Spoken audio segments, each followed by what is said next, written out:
Светиот исламски лунарен месец Рамазан во земјава, како и во Саудиска Арабија и Обединетите арапски емирати почнува од утре, соопштија синоќа верските власти во земјите.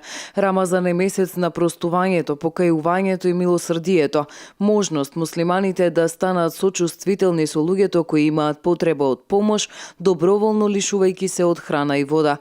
Секој правоверен кој ќе ги почитува постите, не треба да јаде ниту да пие од изгреј сонце до зајди сонце.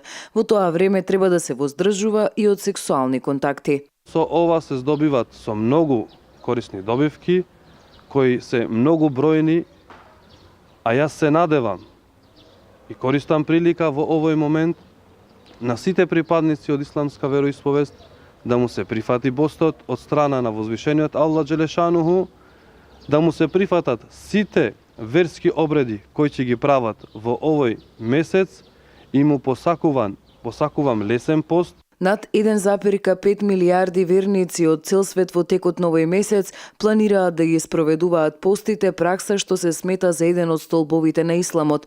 Од оваа обврска, меѓутоа ослободени се патници, војници, возрасни и болни луѓе, бремени и жени кои дојат.